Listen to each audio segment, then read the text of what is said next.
When I was first asked to become part of this story, Luther, the Fallen Son, where I knew that it was going to take me as an actor was probably not anywhere that any normal, sane person would want to go. Hello, everybody. It's Andy Serkis here, and what I'm going to do today is go through some of the characters that I played from my first films all the way through to Luther's rival in The Fallen Son.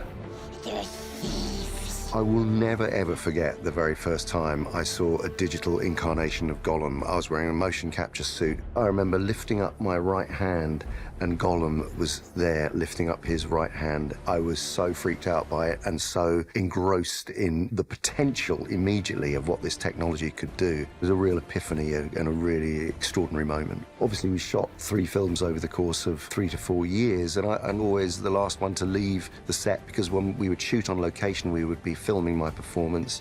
Then I would go back and repeat the performance again on the motion capture stage. But in terms of performance capture, there really isn't any difference in terms of process acting-wise. You're still working from emotional centers where the character carries tension, where the character carries pain. You're building a character from within, and that character will have a physicality which is affected by the psychology, and the voice is affected by, the way that the body moves and so on and so forth. At the end of Lord of the Rings, literally the last set of pickups, Peter Jackson asked me to play Kong. I'd been playing this 3'6" ex-Hobbit ring junkie for such a long time, and then suddenly I was being offered this role as a 25-foot gorilla. I suddenly had this second epiphany of performance capture, which was, you can play anything. This technology is going to allow me to play anything.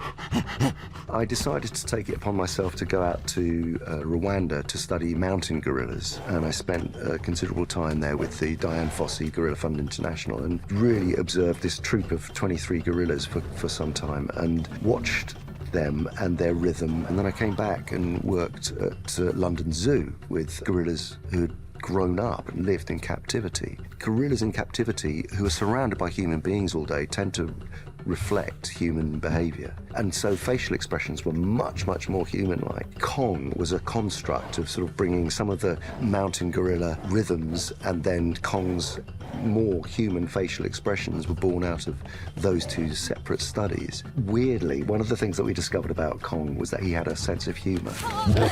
And that is such a human kind of, we think it's the preserve of human beings, but animals do and can have a great sense of humor. And so that was a part of the experience of the character's journey. Christopher Nolan is obviously one of the world's great directors. He is so specific, and he doesn't say a lot, but he knows exactly what he wants. I had the great fortune to play opposite David Bowie, who was just such great fun to work with, and he also had the incredible sense of humor, and we spent a lot of time laughing on that set, and I really enjoyed playing that role.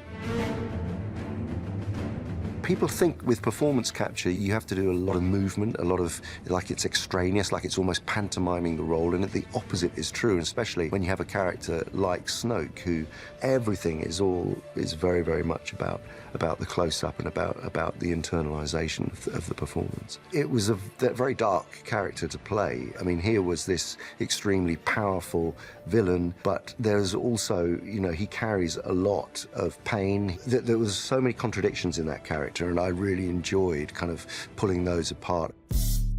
Filming Black Panther was an extraordinary time because you were aware every day that you were on set that this was, and I don't say this lightly, you kind of knew that this was going to change the perception of film in a huge way. The character of Ulysses Klaue was such a fun character to play. I mean, again, a villain, but he is someone who enjoyed life, and Ryan loved to just take that and let me run with it and have fun with the character. We have a surprise opening act. Roby, he is someone who is a deeply, psychotically lonely individual who creates his own reality at the expense of any sort of connection with humanity. This movie has at the centre, an extraordinary performance, because Idris is one of the most kind of truthful actors I've had the pleasure of working with. We are treated to this exceptional investigation of a man who lives in the moment. Every single decision he makes, it's always left of field. And playing opposite an actor of that calibre was fantastic. Thank you so much for watching. Please be sure to watch Luther, the Fallen Son, only on Netflix.